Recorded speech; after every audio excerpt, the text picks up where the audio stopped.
Donc aujourd'hui, nous allons continuer notre enseignement sur comprendre le principe de la dîme. Comprendre le principe de la dîme. En 1997, j'étais à Sierra Leone. Nous étions à table. Il y avait autour de moi d'autres missionnaires. Nous mangions. Et pendant que nous étions à table, j'ai entendu le Saint-Esprit me dire, lève-toi, va dans la chambre, je veux te parler. Et c'était très étrange. Et j'ai d'abord résisté à moi-même. Je me suis dit, bon, je vais terminer de manger et ensuite j'irai dans la chambre et le Saint-Esprit me parlera. Et c'est là où j'ai entendu le Seigneur me dire, si tu n'es pas prêt à abandonner certaines choses pour moi, il y a des choses de moi que tu n'obtiendras jamais. Et donc j'ai compris que pour Dieu, c'était sérieux que je laisse le repas et que j'aille dans la chambre afin qu'il me parle. Et donc ce jour, j'ai entendu des phrases étranges. Le Seigneur m'a demandé, note ceci, la première raison de la pauvreté dans l'église, c'est l'enseignement sur la dîme. Et ça m'a choqué. Il a commencé à m'enseigner et à me parler de certaines choses. Et il m'a dit, note-les, ok, mais ne les enseigne pas maintenant. Je te donnerai le signal et tu enseigneras cela à l'église. Et vous voyez, et heureusement d'ailleurs que j'ai obéi à la voix du Saint-Esprit. Donc les choses profondes que Dieu m'a révélées, qui sont pour moi ce que j'appelle le soubassement, le fondement, la fondation de ce qu'on peut voir aujourd'hui comme prospérité manifeste, ce sont ces choses-là que j'essaierai de te transmettre en peu de mots. Est-ce que ça va pour toi? Très bien. Donc j'avais reçu l'instruction de Dieu de ne pas l'enseigner. Maintenant j'ai reçu le feu vert. Je suis devant toi pour te communiquer des grâces. Au travers de ma vie, ta vie ne sera plus jamais la même. Je déclare que tu passeras un autre palier de ta vie financière sur terre au nom de Jésus. Quelqu'un me donne le meilleur des amens. On a dit que le surnaturel, c'est ce qui ne révèle pas de l'ordre naturel des choses. Il y a des enseignements quand tu les entends. Je te déclare, écoute, cela déclenche dans ta vie l'avènement des choses miraculeuses. Que cela soit ta portion au nom suprême de Jésus. Ton amen m'embête. Ce qui va t'arriver sera le produit de la pure grâce divine. Alléluia. Amen. Donc, Malachie 3, versets 10 à 12. Apportez à la maison du trésor toutes les dîmes, afin qu'il y ait de la nourriture dans ma maison. Apportez dans la maison du trésor toutes les dîmes, afin qu'il y ait de la nourriture dans ma maison. Mettez-moi de la sorte à l'épreuve, dit l'Éternel des armées. Et vous verrez si je n'ouvre pas pour vous les écluses des cieux, et si je ne répands pas sur vous la bénédiction en abondance. Verset 11. Pour vous, je menacerai celui qui dévore, et il ne vous détruira pas les fruits de la terre. Et la vie ne sera pas stérile dans vos campagnes, dit l'Éternel des armées. Verset 12. Toutes les nations vous diront heureux, car vous serez un pays de délices, dit l'Éternel des armées. Maintenant, pourquoi est-ce que Dieu a donné cette parole à son peuple? Quelle est la raison pour laquelle, dans ce texte, on voit comment est-ce que Dieu parle sévèrement à son peuple? Revenons au verset 7 à 9. La Bible explique la Bible. 7 à 9. Il dit, depuis le temps de vos pères, vous êtes écartés de mes ordonnances. Vous ne les avez pas observées. Revenez à moi et je reviendrai à vous, dit l'Éternel des armées. Et vous dites, en quoi devons-nous revenir? Un homme trompait-il Dieu? Dites, en quoi t'avons-nous trompé? Dans les dîmes et les offrandes. Vous êtes frappés par la malédiction et vous me trompez, la nation tout entière. Voyez-vous, le peuple traverse une crise. Voyez, et le prophète va donc apporter au peuple la raison de la crise. Il dit, la raison pour laquelle vous traversez la crise financière actuelle, c'est que vous me trompez. Vous me trompez, moi Dieu. Vous trompez Dieu dans vos dîmes, vous trompez Dieu dans vos offrandes. C'est pour ça que vous êtes frappés. Et il dit donc, revenez à moi. Appliquez le principe de la dîme et celui des offrandes. Et vous verrez donc, si je n'ouvrirai pas pour vous les écluses des cieux, et si je ne répandrai pas sur vous en abondance la bénédiction. Dieu n'a pas dit, puisque vous n'avez pas payé la dîme, je vous ai frappé. Non, il dit vous êtes frappés parce que vous n'avez pas obéi à mes principes. Le ciel a été fermé au-dessus de votre tête. Maintenant, il est important de comprendre que ce texte se rattache totalement, et c'est vrai, à ceux qui vivaient sous la loi. On est totalement là d'accord dessus. Ce peuple a une alliance avec Dieu. Mais il est important de comprendre ceci, quand nous parlons de la dîme, c'est que ici, vous allez vous rendre compte dans la Bible, que chaque fois que le peuple a traversé des situations critiques, financièrement ou socialement, Dieu a toujours montré quelle était la raison pour laquelle il traversait des crises. Ce n'est pas la première fois. Donc il dit, vous êtes frappés parce que vous me trompez. Si vous avez obéi au principe que je vous avais donné, la dîme et les offrandes, suivez bien, il n'a pas dit simplement la dîme, il dit la dîme et les offrandes. Si vous aviez été fidèle dans ces principes, le dévoreur n'aurait pas eu accès à vous. Il vous a atteint parce que vous n'avez pas obéi à ces principes. Et il dit, moi qui suis votre Dieu, je suis dans l'incapacité d'intervenir aussi longtemps que vous violez ces principes. Donc ça veut dire que si vous n'avez pas obéi à ces principes, vous muselez ma capacité d'intervenir à votre faveur. Je vais le faire, mais je ne peux pas. Parce que ce principe est un préalable à ma visitation financière chez vous. Si vous ne le faites pas, alors vous donnez un libre accès à Satan dans votre propre vie. Est-ce que quelqu'un comprend ce que je suis en train de dire?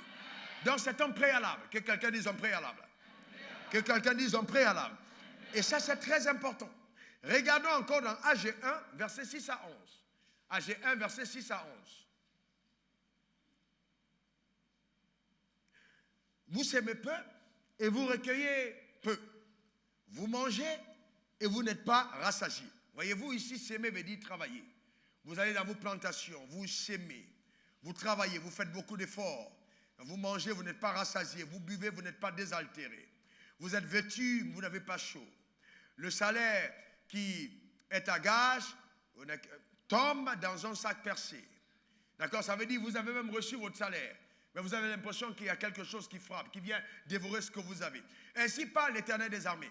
Considérez attentivement vos voies. Vous voyez, encore là, on a une situation de crise financière, une situation de crise sociale.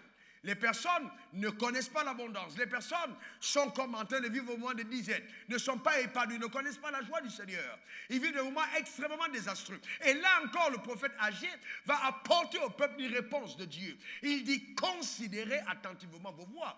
En d'autres termes, quand je suis en alliance avec Dieu, si les choses vont mal de mon côté, c'est parce que j'emprunte de mauvaises voies. Quelqu'un dit un bon amen. C'est pour ça que j'ai dit qu'il est plus difficile d'être pauvre que d'être riche. Dans le royaume des cieux, la pauvreté est la conséquence de la désobéissance. J'aime bien ces oh yes de l'autre côté. Il dit, montez sur la montagne, apportez du bois, regardez bien, et bâtissez la maison. J'en aurai de la joie et je serai glorifié, dit l'Éternel. Continue au verset 9. Il dit, vous comptez sur beaucoup, et voici, vous avez eu peu. Vous l'avez rentré chez vous, mais j'ai soufflé dessus. Il y a même une récolte. Il y a même une récolte. Et il dit, j'ai soufflé dessus. Pourquoi? Dit l'Éternel des armées, à cause de ma maison qui est détruite. Tandis que vous vous empressez chacun pour sa maison. Verset 10. Il dit, c'est pourquoi les cieux ont refusé la rosée. Et la terre a refusé ses produits. Voyez-vous? Verset 11. J'ai appelé la sécheresse sur le pays, sur les montagnes, sur le blé, sur le mout, sur l'huile, sur tout ce que la terre peut rapporter, sur les hommes et sur les bêtes et sur tout le travail des mains. Ok? Donc vous comprenez clairement que là encore, le prophète Agé est en train de dire, tous ces malheurs arrivent parce que vous ne considérez pas vos voies, vous marchez de manière désordonnée.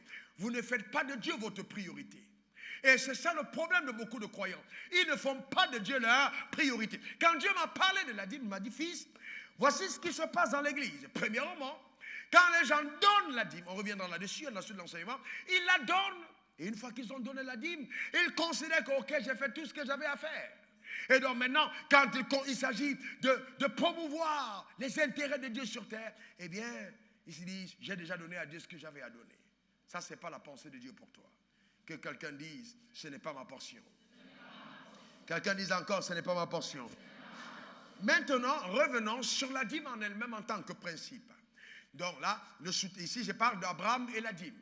Revenons sur la dîme, d'accord, en tant que principe. Premièrement, vous devez comprendre ceci, c'est clair. La dîme est divine et non biblique. La dîme est divine et non biblique, c'est-à-dire qu'elle a existé avant la Bible. Parce que si vous, la dîme a existé avant la Bible. Abraham a donné la dîme quand la Bible n'existait pas. Donc la dîme n'est pas biblique, elle est divine. Elle a été ensuite inscrite dans la Bible, mais elle a commencé avant la Bible. Quand pour la première fois la dîme a été donnée, c'était avant la Bible.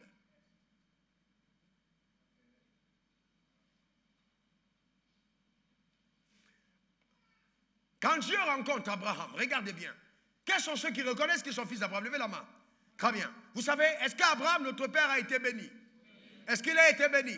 Très bien. Bon, alors maintenant, regardons un peu l'histoire d'Abraham. Dieu rencontre Abraham. Abraham est né de terrasses adorateurs d'idoles. Genèse 12, versets 1 à 3. Regardez ce que Dieu dit à Abraham. Dieu dit à Abraham, regardez Genèse 12, 1 à 3. Va-t'en de ton pays, de ta patrie, de la maison de ton père, dans le pays que je te montrerai. Qui parle à Abraham? C'est Dieu. Verset 2, allons-y. Je ferai de toi une grande nation et je te bénirai. Je ferai de toi une grande nation et je te bénirai. Qui parle ici? C'est Dieu. Je rendrai ton nom grand et tu seras une source de bénédiction.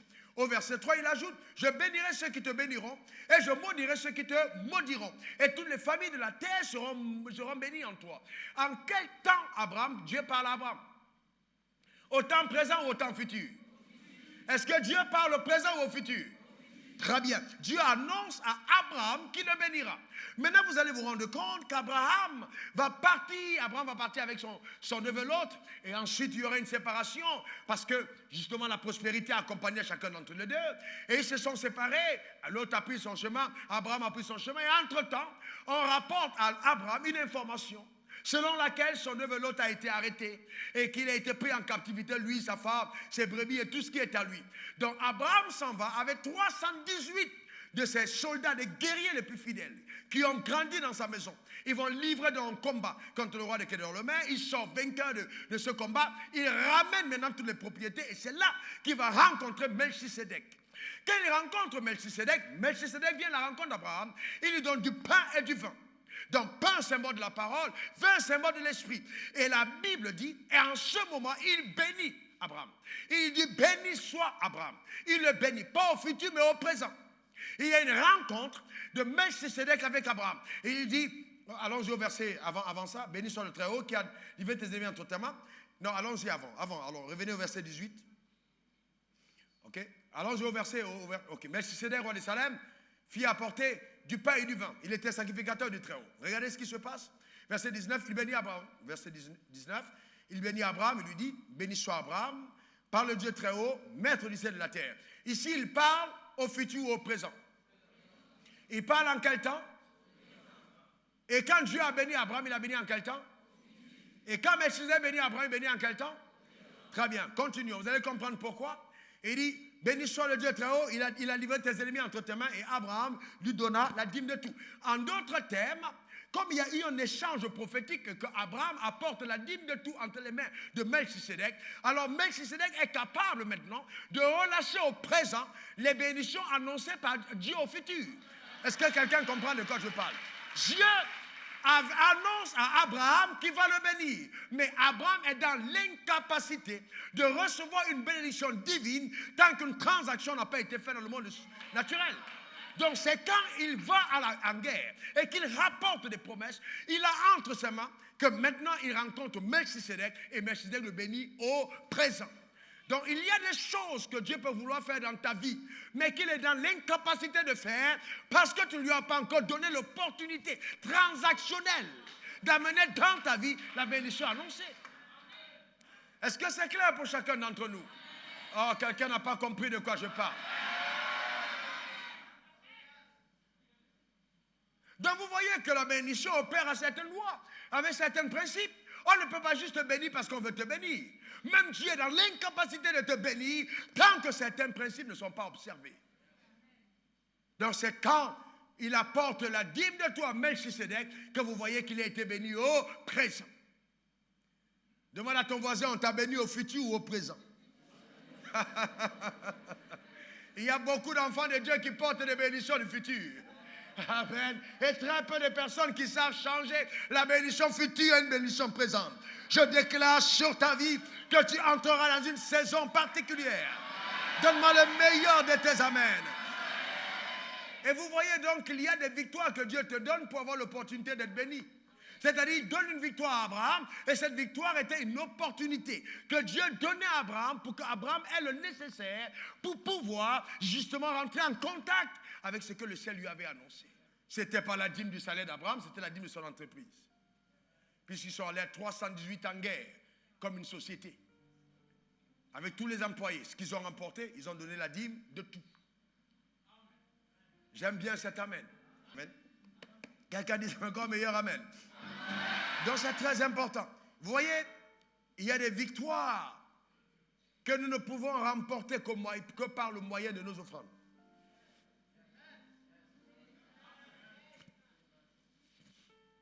Abraham a donc donné la dîme à Melchisédek avant la loi. La loi n'était pas encore là, n'est-ce pas?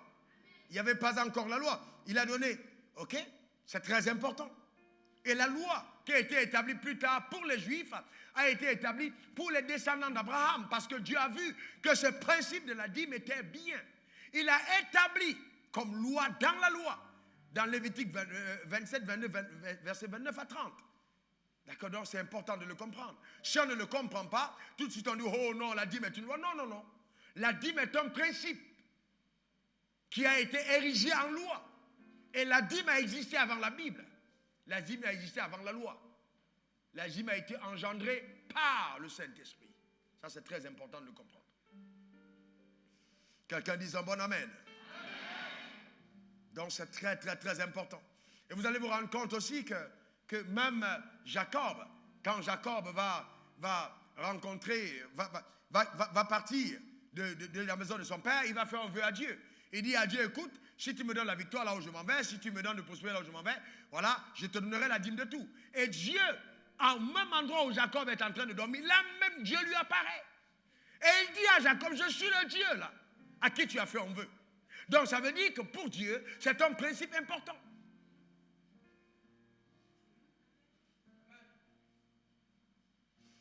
Est-ce que quelqu'un comprend de quoi je parle? C'est un principe très important. Alors ce qui nous tue, nous, en tant que croyants, c'est qu'on se dit, oh, dans tous les cas, Dieu est avec moi, Dieu m'a fait des promesses, je vais prospérer, etc. Non, mais il faut comprendre que si je veux entrer dans les promesses que Dieu m'a faites, je dois être à même de collaborer avec les principes de Dieu. Si tu ne collabores pas avec les principes de Dieu, quelle que soit ta dimension de prière ou de jeûne, tu passeras à côté de ton héritage. On ne devient pas riche parce qu'on prie, on ne devient pas riche parce qu'on jeûne, on devient riche, okay, parce qu'on a compris les principes de la richesse. Que cela soit ta portion au nom de Jésus. Ton amen m'embête. Est-ce que ce soir tu es vraiment venu préparé à recevoir quelque chose de la part de Dieu? Demande à ton voisin, est-ce que tu es vraiment prêt à recevoir quelque chose? Certains d'entre vous, est-ce que tu es prêt vraiment? Voyez-vous, est-ce que tu es vraiment prêt? Ou tu veux simplement chanter et danser? On va chanter et danser et puis on va rentrer. Est-ce que tu es vraiment prêt à recevoir la parole de Dieu? Vous voyez, il y a des domaines pour lesquels nous devons être extrêmement violents. Le royaume des cieux a forcé les violents, s'en empare. Mets ta main sur ton cœur, dis Dieu, parle-moi. Révèle-moi ta parole. Permets-moi d'aller à un autre palier, à un autre niveau, à une autre dimension avec toi. Alléluia.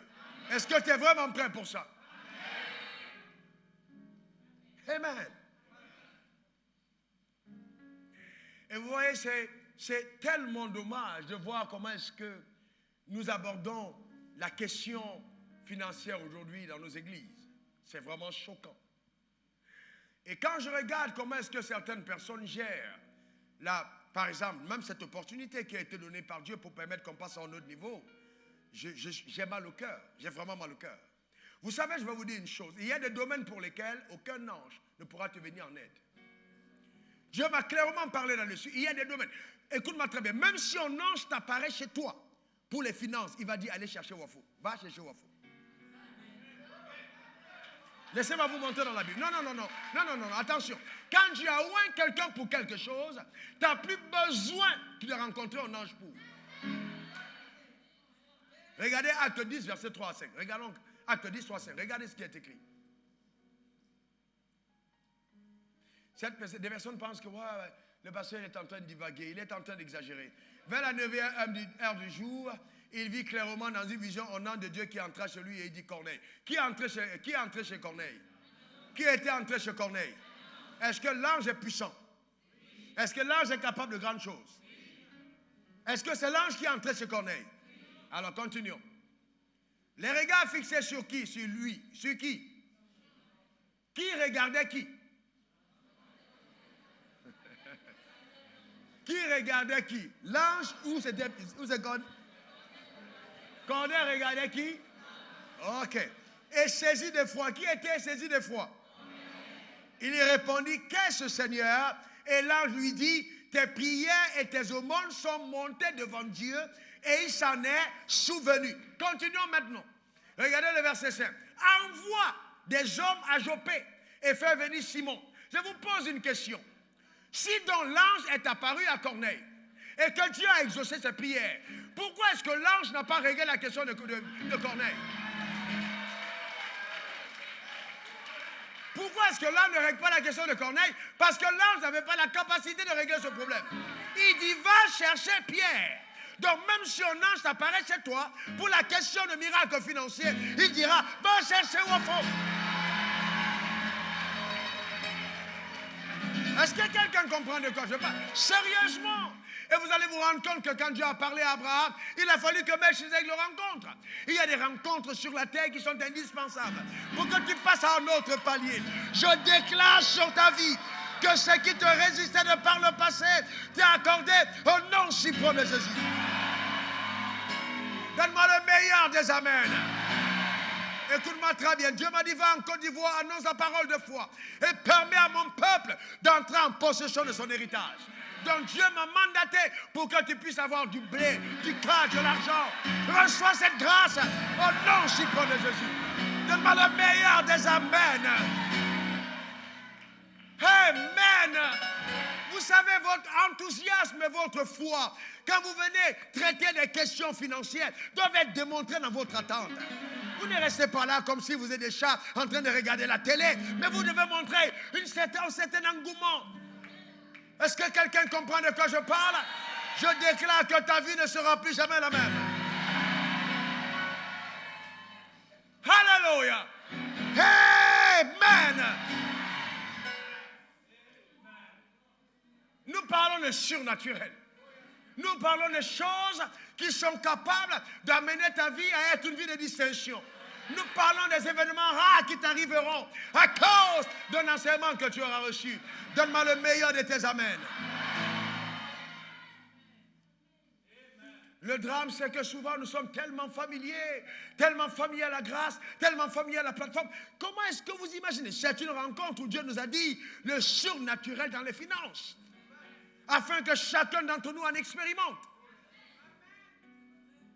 Si tu meurs pauvre, tu auras des problèmes émotionnels. Tu n'as pas compris de quoi je parle. Vous savez, mais le problème c'est quoi? C'est que dans le royaume des cieux, les choses n'arrivent pas à ceux qui entendent. Les choses arrivent à ceux qui croient. On peut être là, on entend et on ne croit pas.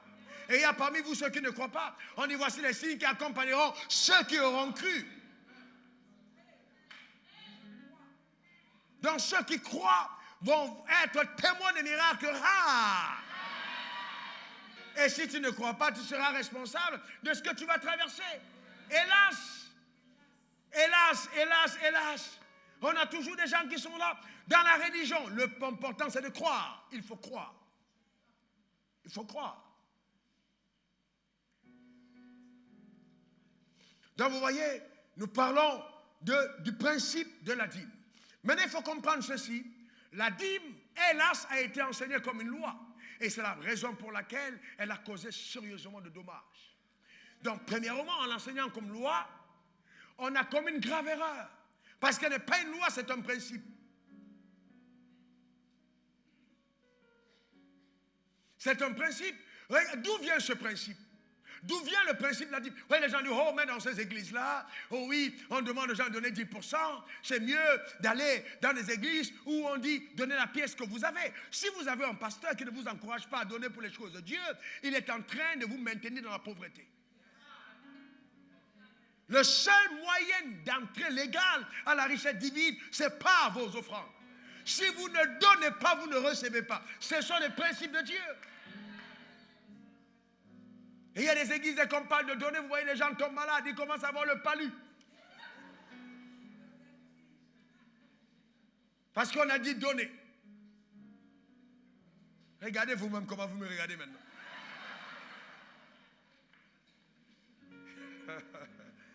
Amen. Amen. Vous voyez, c'est terrible. Et j'ai compris pourquoi est-ce que Dieu m'a demandé de ne pas l'enseigner avant. Parce que vous savez, si vous êtes pauvre et que vous enseignez aux gens sur la richesse, premièrement, ils pensent que vous venez prendre leur argent. De deux, si vous commencez à dire aux gens, oh, ne parlez plus sur la dîme comme une loi, les pasteurs ne vous ouvrent plus les portes. Toutes les portes vont être fermées. Même ton père spirituel peut te régner. Parce que, parce qu'en fait, on a établi, les gens se sont tellement à te goubouter sur la dîme parce qu'ils en font la dîme le sujet de leur richesse. Quand j'ai dit aux gens, non, un pasteur n'est pas nourri par le pupitre. Les pasteurs ont encore des problèmes. Ils m'ont écrit pour dire, mais comment tu peux dire ça? J'ai dit, mais c'est ce qui est vrai. Ce n'est pas le pupitre qui nous nourrit, c'est Dieu qui prend soin de nous. Allez demander à Élie, il était au bord du torrent, il n'y avait pas église, il n'y avait pas culte, il n'y a rien. Il était au bord du torrent, le corbeau est venu le rencontrer. Est-ce que quelqu'un comprend de quoi je parle? Nous parlons du surnaturel, on croit en Dieu vivant. Comment est-ce que vous voulez qu'un homme de Dieu dépende des cultes? Est-ce que quelqu'un comprend de quoi je parle? Nous parlons d'un grand Dieu, est-ce que quelqu'un est avec moi?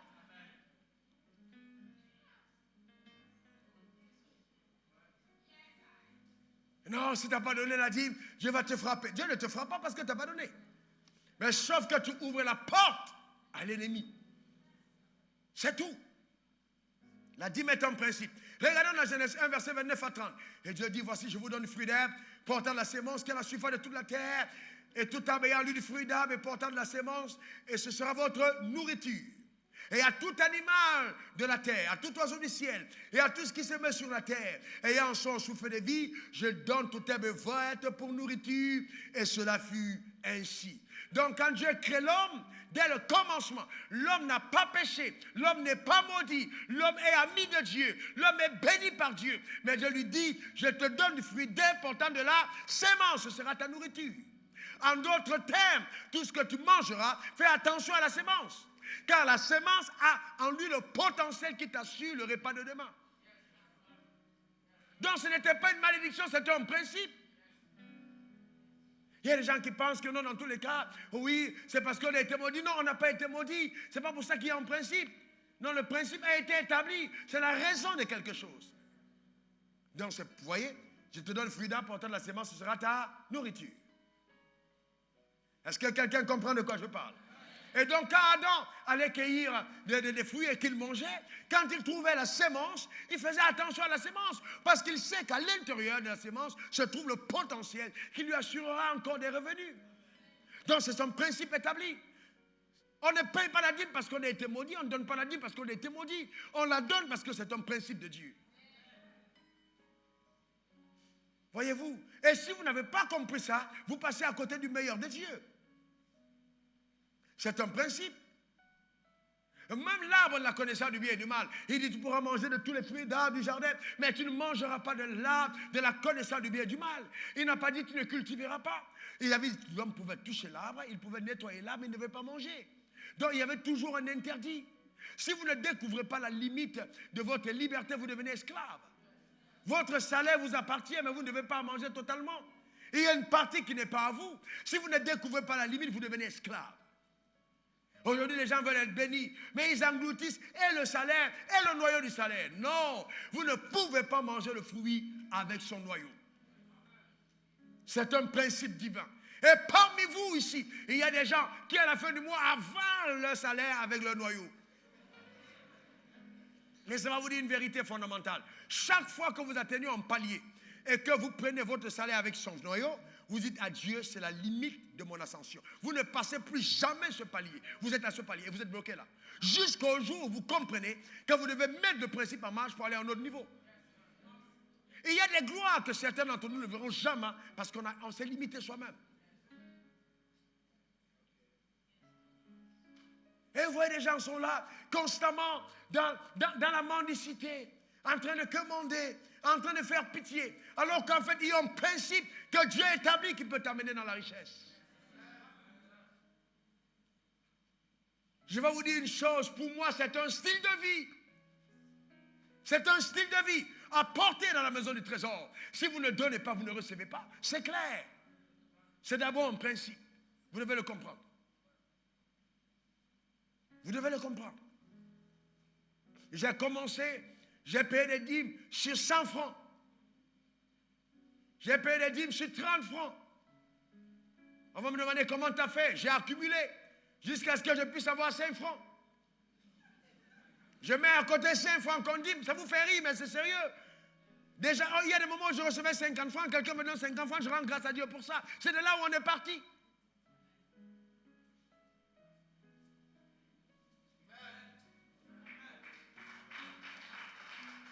Donc, si vous ne comprenez pas ça, d'accord, c'est important de comprendre. Si vous ne comprenez pas, vous êtes en train de vous détruire vous-même. Et vous voyez de Dieu.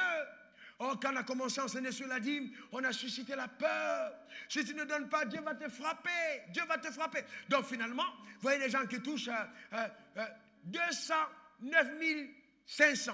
Donc, ils vont calculer à la virgule près. À la virgule près, pasteur, est-ce que c'est brut ou c'est net? Est-ce que c'est si? Est-ce que... Vous voyez, les gens commencent à poser des questions. Il faut donner à la virgule près. Non, ce n'est pas une loi, c'est un principe. Quand vous donnez à Dieu parce que vous avez peur, vous n'obtenez pas le meilleur de Dieu. Vous devez donner à Dieu parce que vous l'aimez. Quand vous apportez votre portion d'alliance, vous devez danser avec votre portion d'alliance. C'est une offrande d'adoration. Vous célébrez la grandeur de Dieu. C'est ça, en fait, le principe. Ce n'est pas la peur, c'est l'amour que vous avez à l'égard de Dieu. Voyez-vous? Donc, beaucoup de personnes ne le comprennent pas et sont là, oui, dans tous les cas. Non, il faut donner avec amour. Vous devez, chaque fois que vous agissez par la peur, vous êtes stimulé par le diable. Et vos résultats sont fragilisés. Jamais, jamais la peur ne va vous donner d'avoir le résultat divin. Jamais. Jamais. Il faut agir par amour.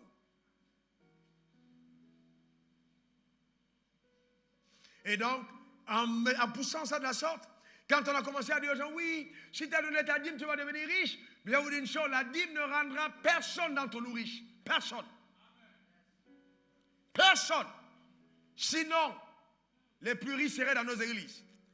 Personne ne devient riche avec la dîme. Allez demander à Abraham lui-même. Quand il a donné la dîme à Melchisedec, allez demander à Abraham si la parole de Dieu dans sa vie s'est accomplie. Qu'est-ce que Dieu a dit à Abraham? Je rendrai ton nom grand. Est-ce que le nom d'Abraham est devenu grand avec la dîme? Non. Je ferai de toi une source de bénédiction. Toutes les nations de la terre seront bénies après toi. Est-ce que les nations ont été bénies par la dîme d'Abraham? Non. Non, non, non. Et c'est pour ça qu'au verset 15, Dieu dit à Abraham, marche devant ma face et sois intègre. Comme pour lui dire, c'est le commencement. Tu es au palier numéro 1. Il y a d'autres rencontres que tu dois faire. Donc la dîme t'introduit dans l'univers qui te permet de jouir des promesses de Dieu. Ce n'est que le début. C'est après la dîme qu'il a dû rencontrer les 3 anges dans Genèse 18. C'est après les avoir nourris qu'ils ont dit, bon, l'année prochaine à la même époque, ta femme sera enceinte. C'est que l'ange, c'est que Melchisedec n'a pas dit. Les 3 hommes ont dit. Et ensuite, quand Isaac est né, ce n'était pas encore total. Isaac est arrivé comme étant la sémence qui permettait à Abraham d'aller dans le palier annoncé par Dieu. Et dans Genèse 22, Dieu a mis Abraham à l'épreuve en ces mots. Donne-moi ton fils, ton unique, celui que tu aimes, apporte-le en sacrifice sur la montagne que je te dirai. Ça veut dire que si 10% était nécessaire, Dieu n'aurait pas demandé Isaac. Est-ce que quelqu'un comprend de quoi je parle? Non. 10% n'était pas nécessaire. Non, non. C'est pas ce qu'il fallait. C'était important, mais c'était pas ce qu'il fallait pour pouvoir voir la promesse accomplie. C'est quand lui, il a apporté Isaac à Dieu. C'est à partir de ce moment-là que Dieu a juré par lui-même. Est-ce que quelqu'un comprend de quoi je parle? Est-ce que quelqu'un comprend de quoi je parle? C'est très important. C'est très, très important. Donc, il faudrait que certains d'entre nous le comprenons. Il y a des gens parmi nous, on se limite à 10%. On se limite à 10%, alors que Dieu nous a donné 100%. Pourquoi voulez-vous avoir 100% de Dieu avec vos 10%? C'est pas possible. Comment est-ce que Dieu te donnerait 100% de ce qu'il a, alors que toi, tu donnes 10% de ce que tu as? Vous savez que la Bible dit, on te mesure la mesure avec laquelle tu t'es servi. Donc, si ta mesure n'est pas bonne, n'attends pas que Dieu te donne le meilleur de ce qu'il a avec une faible mesure. Ce n'est pas possible.